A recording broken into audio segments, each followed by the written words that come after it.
ser feita na Reforma transição. administrativa. Ela, também. ela mexe com as carreiras. Assim, estou falando aqui da reforma mais ambiciosa do Estado a ser feita, e ela vai precisar ser feita entre novembro, dezembro e janeiro. Eu preciso passar ela já na transição. Então, ela é a reforma mais ambiciosa para a gente colocar o Brasil no lugar. Porque eu não vou poder, nem eu, nem nenhum presidente vai poder assumir o Brasil sem ter endereçado a questão fiscal da maneira correta. Porque endereçar a questão fiscal, aí eu só vou poder cuidar em termos de matéria econômica, olha só que legal. Em ter segurança jurídica para que os investidores nacionais e internacionais possam colocar o dinheiro deles aqui, e reformas de competitividade na área trabalhista, trazer os investimentos para a parte de infraestrutura de transportes e infraestrutura de energia, para baratear o tal do custo Brasil, e aí eu posso instalar a empresa. Aí o trabalho do presidente passa a ser um trabalho normal. Hoje o trabalho nosso é tipo, tem que correr com uma reforma, tô desesperado porque vai quebrar, a gente está sempre às vésperas de quebrar. Com essa reforma, a gente não fica mais às vésperas de quebrar, muito pelo contrário, a gente vai para um caminho, que é o meu sonho, de chegarmos a um dia a um déficit nominal zero. Olha que coisa maravilhosa, coisa de país de primeiro mundo, a gente estava vendo a Noruega do Haaland, é coisa de Haaland, Noruega do Haaland. O país já teve déficit no governo Lula. Déficit nominal zero. Eu sei que precisa, mas ela precisa ser política de Estado. No segundo, mas já teve no primeiro, tem, segundo, porque ele manteve... Quando o Palocci era ministro. Ele manteve o tripé da época do Fernando Henrique e aumentou a arrecadação porque a economia cresceu. Veja só, eu quero isso. Só que entendendo assim, que os gatilhos automáticos daquela época não forçavam tanto, porque a população era mais nova, não tinha tanta gente aposentada, o PT não tinha estourado as contas públicas aumentando os gastos, como ele aumentou. Era um começo de governo Lula. Então você quer ser o governo Lula do começo? Não, eu quero ser o governo Renan, que vai pegar todas as tralhas do governo Lula e vai ter que corrigir, porque ele pegou um governo Fernando Henrique antes, né? Aí ele pegou babinha do boi, né? Ele pegou um governo que ficou fazendo ajuste por 8 anos... E aí ele só cuidou de pegar um boom das commodities lá da China, políticas de estímulos econômicos, aumentou a arrecadação. Legal. Aí ele fez toda a caca. Eu tô pegando a caca. Legal, vamos girar algumas perguntas dos nossos internautas. Tem bastante pergunta. Tem do Pedro aqui, ele queria saber a proposta do Renan para a reforma tributária. Você vai manter do jeito que tá? Ele pergunta. Aí ele fala do CBS, do IBS, do IVA, imposto do pecado. Fala pra nós aí, Renan. Bom, vamos começar pelo imposto de pecado. Eu acho absurdo o imposto de pecado em vários setores. Pra começar, a ideia da gente não poder ter... Eu gravei agora lá no Sul, conversei com o pessoal da indústria vinícola.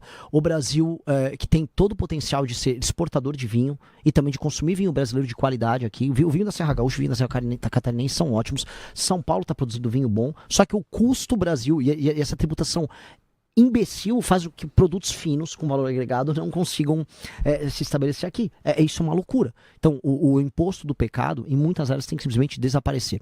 Segunda coisa, eu gosto do modelo da reforma que foi feita. A reforma que foi feita não é ruim. O problema é que ela teve tantas exceções e tantas distorções que ela volta a ficar complexa e que ela ficou com uma alíquota muito alta. A alíquota geral está alta. Só que eu tenho que avisar para todo mundo que está nos ouvindo. Meus amigos, a alíquota geral está alta também porque os gastos do governo federal e dos governos estaduais são desumanos e irracionais. Eu vou precisar cortar gastos, que aí eu posso... E essa alteração que eu quero fazer, eu quero vincular gatilhos para a queda dessa alíquota. A alíquota está absurda. As pessoas têm que pagar menos impostos aqui. Vai ser assustador. Outra coisa que tem é essa coisa de você destacar o pagamento já na nota, então logo você emita a nota. Isso vai quebrar o fluxo de caixa das empresas. Nós temos que ser amigos. Eu acho que tem que ter, tá, um regime quase de recuperação das empresas brasileiras, em que o pagamento do IVA, vamos botar assim, ele será feito no regime de caixa e não no regime de competência. Regime de competência, assim, emitir a nota, pago agora. Se a nota fiscal é de 100 mil reais e eu vou ter que pagar 20 e tantos mil reais de imposto, hoje, nesse regime, você vai ter que destacar os 28 mil pagado uma vez. Pô, mas e o fluxo da empresa? E se a empresa está recebendo em 30, 60, 90? Ora, então vamos pagar o Estado em 30, 60, 90. Temos que... Porque não é um relato... Isso. O que isso faria para uma empresa? Quando eu fui empresário, o que eu sonhava... Por que não me cobra no regime de caixa? Cobra no regime de caixa. Mas não, o Estado ele quer receber no regime de competência, né? Eu acho isso... Né, é um péssimo amigo, né? Você não tem segurança, você não tem infraestrutura, energia é cara e ainda quer receber à vista e não quer saber. Eu acho isso de uma desumanidade com o empresário que é assustadora. Principalmente com o pequeno empresário. Muito.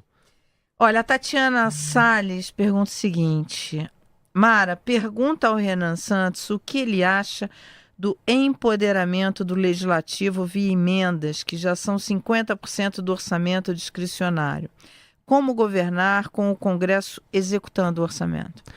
Isso é uma dessas doenças que nós temos da democracia que a gente estava falando agora no começo. É uma doença da democracia brasileira. Isso aí, olha só, a ideia de que um político ele executa orçamento, ele vem lá de um período meio coronelista que tem, em que o político, o deputado, ele tinha que entregar coisas para as pessoas. Então já é uma distorção oriunda de um período em que as pessoas dependiam do político para sobreviver. Hoje, nos lugares mais pobres, as pessoas ainda dependem do político para sobreviver. Por isso que existe a emenda em que o deputado aparece e fala, estou te dando algo. Aí a pessoa, nossa, muito obrigado. Isso não é função de um legislador. Isso não tem nada a ver com a função do legislador.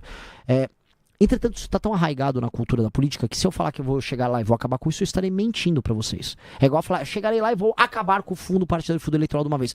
Eu não tenho ainda as condições. Pode ser que no meio do mandato eu tenha condições para alterar isso.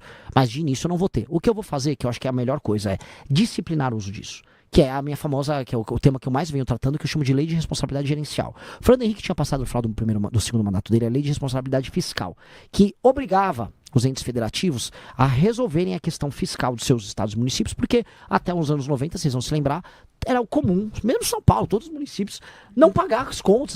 Eu dei calote nos fornecedores no final do ano, dei calote nos funcionários e dane-se. Você conseguiu disciplinar isso, melhorou muito essa situação no Brasil. É verdade. Agora, a gente precisa agora falar assim, beleza, vocês não vão estourar as contas o tempo todo. Que tal agora vocês trabalharem? Que é a lei de responsabilidade gerencial, em que nós vamos estabelecer políticas de metas para todas as áreas. E um município só pode receber emenda caso ele esteja batendo essas metas. E essas emendas só irão para políticas públicas qualificadas para a execução dessas metas. Ou seja, você não vai poder mandar uma emenda para fazer uma praça à toa. Olha, eu preciso aumentar minha meta aqui de cobertura, de fornecimento de água. Ah, é fornecimento de água? Água potável? Eu tenho 10% de água potável, eu preciso terminar o ano, quer dizer, terminar meu mandato com 30%. É 30% a meta? A emenda vai vir para cumprir isso. Ponto. E aí você cria uma competição em que o município que bate mais metas, ele pode receber mais emendas.